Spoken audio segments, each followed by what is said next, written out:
நாளுக்கொரு நல்ல பங்கு. யாத்ராகமத்திலிருந்து தின தியானங்கள். மே 21. யாத்ராகமம் 13ஆம் அதிகாரம் 17 முதல் 22 வரை உள்ள வசனங்கள். என்றென்றும் வழிநடத்தும் கர்த்தர். அவர்கள் இரவும் பகலும் வழிநடக்க கூடும்படிக்கு கர்த்தர் பகலில் அவர்களை வழிநடத்த மேகம் ஸ்தம்பத்திலும் இரவில் அவர்களுக்கு வெளிச்சம் காட்ட அக்னி ஸ்தம்பத்திலும் அவர்களுக்கு முன் சென்றார். வசனம் 21.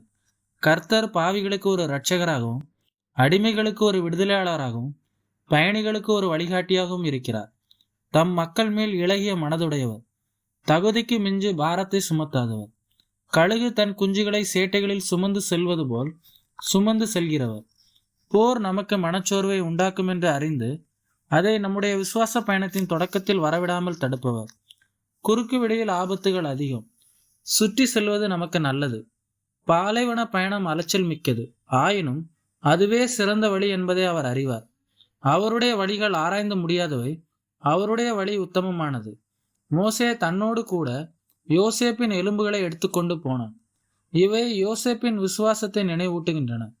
மேலும் யோசேப்புக்கு உண்மையாயிருந்த தேவனே தங்களை சந்தித்தார் என்பதற்கு இந்த எலும்புக்கூடுகள் சாட்சிகளாய் இருக்கின்றன.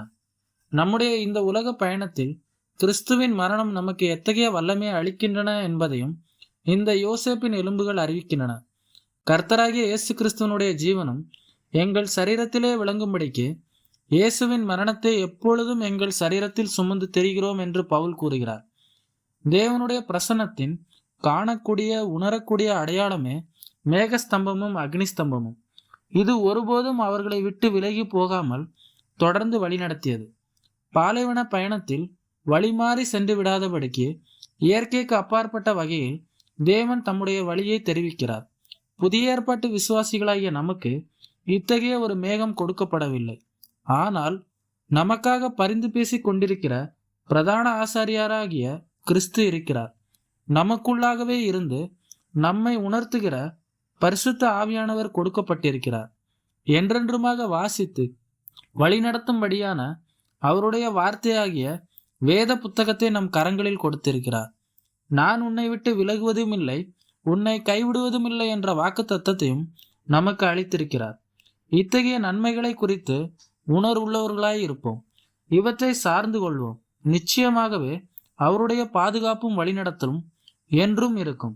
மேலும் இந்த மேகஸ்தம்பமும் அக்னி ஸ்தம்பமும் இஸ்ரவேலர்களுக்கு வெறும் வழிகாட்டியாக மட்டும் இருக்கவில்லை. அவை அவர்களுக்கு சூழ்நிலைகளுக்கு ஏற்ற தேவனுடைய கவனிப்பாகவும் அமைந்தன. சுட்டெரிக்கும் பாலைவனத்தில் பகல் நேரத்தில் மேகம் அவர்களுக்கு நிழலாகவும், இருளும் குளிரும் நிறைந்த இரவு நேரத்தில் அக்னி அவர்களுக்கு வெளிச்சமாகவும் கதகதப்பாகவும் இருந்தது. நம்முடைய விசுவாச பயணத்திலும் தேவன் அவ்வாறாகவே செயல்படுகிறார். பகலிலும் இரவிலும் அந்த ஸ்தம்பம் ஜனங்களை விட்டு விலகாதிருந்தது போல் நம் வாழ்வில் எந்த ஒரு கட்டத்திலும் தேவன் நம்மை விட்டு விலகுவதில்லை. எனவே இக்கட்டான சூழ்நிலைகளில் அவருடைய வழிநடத்தலை சந்தேகப்படாமல் முழுமையாக அவரை நம்பி தொடர்ந்து முன்னேறுவோமாக. ஆமென்.